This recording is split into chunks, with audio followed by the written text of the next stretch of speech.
Hello my dear friend, welcome back to our channel. तो आज का हमारा टॉपिक है determinant of dividend pay out ratio. ठीक है, क्वेश्चन बहुत ज़्यादा इंपॉर्टेंट है, रिपीटेड क्वेश्चन है, काफ़ी बार एग्जाम में ये जो है वो पूछा गया है। ठीक है, तो इस पर चांसेस है कि ये क्वेश्चन आ जाए। तो होता क्या है, the dividend pay out ratio is the ratio of the dividend per share to earning per share. ठीक है, इसको हम किस तरीके से कैलकुलेट करते हैं? It is the ratio of dividend per share to earning per share.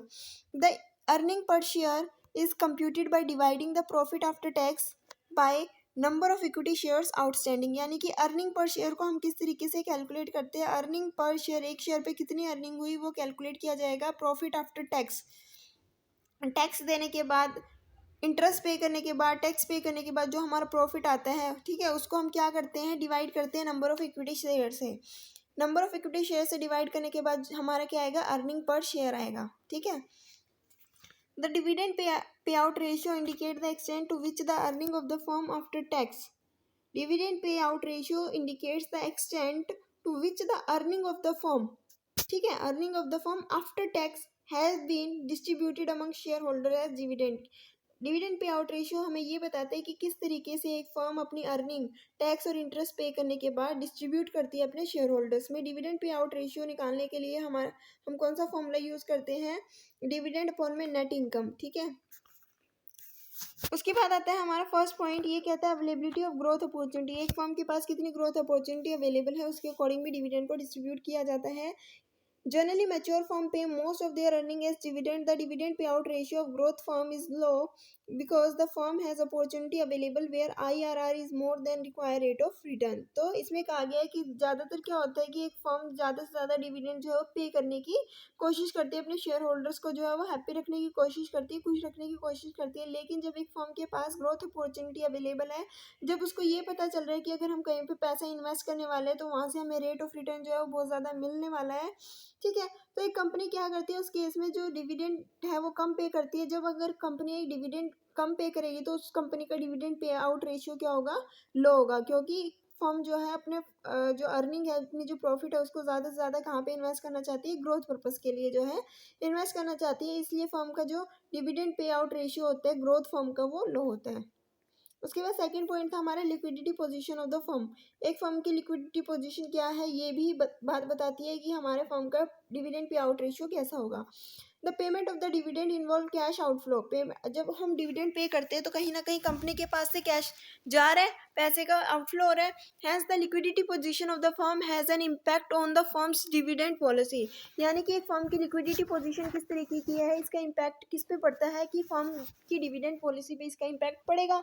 The firm may be profitable but may not have adequate cash available to pay dividend. एक फर्म प्रॉफिटेबल हो सकती है लेकिन हो सकता है कि उसके पास इतना कैश नहीं है कि वो डिविडेंड पे कर दे। Hence may have low dividend policy pay out ratio. इसलिए क्या होता है कि उस फर्म का जो डिविडेंड पे आउट रेशियो होता है वो कैसा होता है? लो। डिविडेंड पे आउट रेशियो क्या होता है? ये हमें बताता है कि एक फर्म ज़्यादा डिविडेंड पे कर रही है, कम पे कर रही है। अगर डिविडेंड पे आउट रेशियो कम है तो इसका मतलब फर्म जो है कम पे कर रही है डिविडेंड। अगर डिविडेंड पे आउट रेशियो ज़्यादा है तो फर्म जो है डिविडेंड ज़्यादा पे कर रही है। यहाँ पे हमने देखा कि एक फर्म की लिक्विडिटी पोजीशन क्या है। एक फर्म की लिक्विडिटी पोजीशन अच्छी है, ठीक है, तो वो ज़्यादा से ज़्यादा जो है डिविडेंड पे करेगी। अगर एक फर्म की लिक्विडिटी पोजीशन अच्छी नहीं है, यानी कि प्रॉफिट तो हो रहा है लेकिन कैश इतना अवेलेबल फर्म के पास नहीं है, तो डिविडेंड वो क्या करेगी? कम पे करेगी। This is true in case of highly profitable but rapidly growing firm. तो ऐसा क्यों कहा गया कि एक फर्म के पास प्रॉफिट तो है लेकिन इतना कैश अवेलेबल नहीं है? क्योंकि फर्म क्या करना चाहती है? ग्रोथ करना चाहती है, अपने नए नए जो है और ज़्यादा डाइवर्सिफाई करना चाहती है अपने बिजनेस को। तो उस फर्म को जो है वहाँ पे इन्वेस्टमेंट करने के लिए अपने जो कैश है, जो मनी है, उसकी रिक्वायरमेंट है, इसलिए फर्म जो है वो डिविडेंड को कम डिस्ट्रीब्यूट करती है। ठीक है, उसके बाद थर्ड पॉइंट आता है हमारा debt market condition. Debt market condition यानी कि अगर एक फर्म जो है मार्केट से डेट लेती है, कितना डेट मार्केट में एक फर्म को अवेलेबल है, तो उस बेसिस पे भी हम डिविडेंड पे आउट रेशियो को क्या करते हैं? सेलेक्ट करते हैं कि एक फर्म को कितना डिविडेंड जो है पे करना चाहिए। किस तरीके से? If the debt market is flush with the funds and firm has financial flexibility, the firm may like to distribute its earning as dividend and raise resources in the debt market to finance the growth opportunity. इसमें कहा गया है एक debt market के अंदर जो एक firm है, एक कंपनी है, उसके ऊपर कोई लिमिट नहीं है। एक कंपनी जितना चाहे उतना मार्केट से जो पैसा रेज कर सकती है। तो इस केस में क्या होता है कि एक फर्म के पास जितना प्रॉफिट होता है वो ज़्यादातर क्या करती है? डिस्ट्रीब्यूट कर देती है अपने शेयर होल्डर्स के बीच में। ठीक है। और यहाँ पे जो डिविडेंड पे आउट रेशियो होता है वो फर्म का ज़्यादा होता है, क्योंकि फर्म को जो डेट है वो क्या है, इजीली अवेलेबल है ग्रोथ अपॉर्चुनिटी के लिए। ठीक है, अगर एक फर्म ग्रोथ करना चाहती है, ठीक है, ग्रोथ अपॉर्चुनिटी अवेलेबल है, तो इजीली मार्केट से जो है फंड्स को रेज कर सकती है।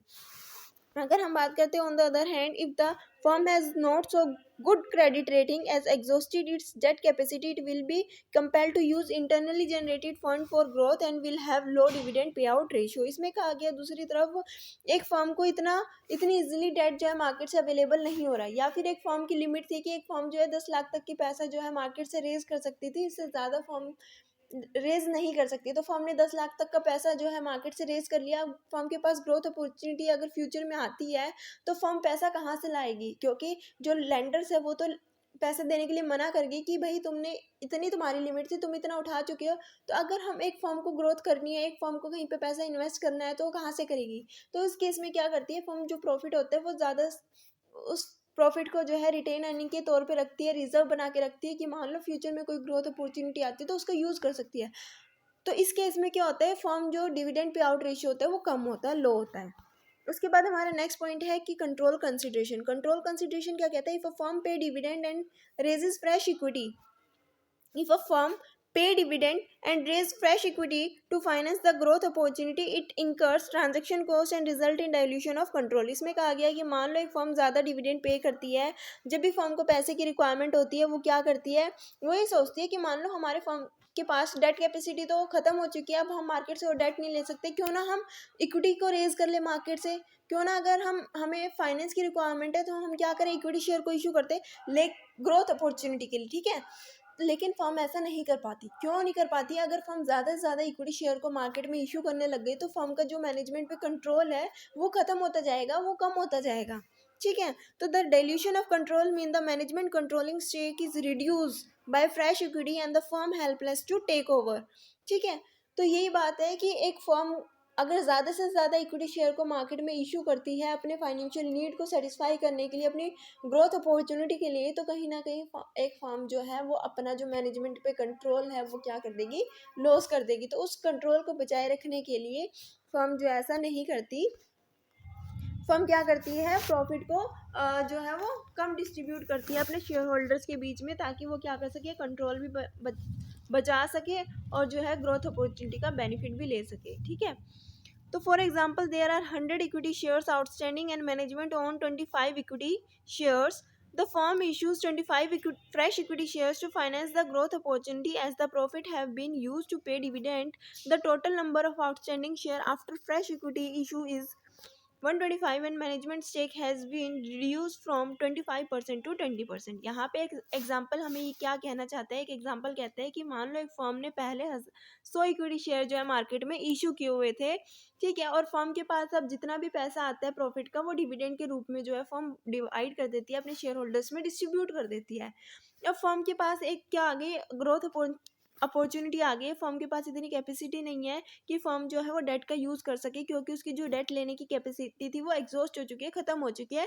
अब फर्म के पास जो नेक्स्ट ऑप्शन बचता है कि वो नए फ्रेश इक्विटी शेयर्स मार्केट में इशू कर दे। अब फर्म अगर इक्विटी शेयर्स फर्म ने 25 इक्विटी शेयर और इशू कर दिए, तो फर्म के जो टोटल इक्विटी शेयर हो गए मार्केट में वो हो गए 125। एक फर्म के पास पहले 25% तक का मैनेजमेंट पे कंट्रोल था, लेकिन अब वो कंट्रोल क्या हो गया, रिड्यूस हो गया 5% से, और क्योंकि उसने 25 इक्विटी शेयर और मार्केट में इशू कर दिया। तो अगर एक फर्म अपने जो भी कंट्रोल है अगर वो मैनेजमेंट में रखना चाहती है तो उसको ज़्यादा इक्विटी शेयर्स को मार्केट में इशू नहीं करना चाहिए। अगर वो ऐसा करती है तो एक फर्म जो है कंट्रोल को रिड्यूस कर देगी। The dilution of control could be avoided in case of right issue. ठीक है, the financing of growth through internally generated fund by restricting dividend does not result into dilution of management control. अगर एक firm क्या करती है, अपना मान लो profit आता है उसको डिविडेंड के तौर पे, सारा प्रॉफिट डिविडेंड के तौर पे देने से अच्छा कुछ अगर रखती है कि मान लो फ्यूचर में कोई ग्रोथ अपॉर्चुनिटी आती है वहाँ पे यूज़ कर सकती है, तो उस अगर फर्म ऐसा करती है तो फर्म को नए इक्विटी शेयर्स को इशू करने की ज़रूरत नहीं है, और साथ ही साथ ग्रोथ अपॉर्चुनिटी का बेनिफिट भी उठा सकती है और कंट्रोल भी मैनेजमेंट के पास रह गया। तो उस केस में क्या होता है, डिविडेंड पे आउट रेशियो क्या होगा, मान लो अगर फर्म क्या करती है, अपना कंट्रोल अपने पास रखना चाहती है, ज़्यादा इक्विटी शेयर इशू नहीं करना चाहती, तो फर्म क्या करेगी, जो भी प्रॉफिट होगा उसको रिटेन अर्निंग के तौर पे रखेगी, ताकि ग्रोथ अपॉर्चुनिटी आती है तो उसका बेनिफिट उठा सके। तो उस केस में डिविडेंड पे आउट रेशियो क्या होगा, लो होगा, अनअदरवाइज डिविडेंड पे आउट रेशियो क्या होगा, हाई होगा। तो ये थे आज के हमारे पॉइंट्स। आई होप कि आपको ये सारे के सारे पॉइंट जो समझ में आ गए होंगे। अगर नहीं आए तो दोबारा इस वीडियो को देख लेना, मैंने बहुत अच्छे से समझाया। कोई डाउट है तो कमेंट सेक्शन में कमेंट करके भी पूछ सकते हो। बहुत ज़्यादा इंपॉर्टेंट क्वेश्चन है, एग्जाम में आएगा, क्योंकि असाइनमेंट में भी इस बार ये क्वेश्चन नहीं आया है, तो चांसेस है कि एग्जाम में आए। डिविडेंड पे किस तरीके से हम डिविडेंड पे आउट रेशियो को डिटरमाइन करते हैं, हमारा ये क्वेश्चन था। उसमें हमने पॉइंट्स पढ़े हैं कि एक फर्म के पास ग्रोथ अपॉर्चुनिटी कितनी अवेलेबल है, ठीक है, एक फर्म की लिक्विडिटी पोजीशन किस तरीके की है, उसके बाद डेट मार्केट की कंडीशन क्या है, ठीक है, कंट्रोल कंसिडरेशन। ये 4 पॉइंट है जिसको हम कंसिडर करते हैं जब भी हम क्या करते हैं, डिविडेंड पे आउट रेशियो को डिटरमाइन करते हैं। आई होप कि आपको समझ में आया। वीडियो अच्छी लगी तो लाइक शेयर सब्सक्राइब करना मत भूलना। Thanks for watching.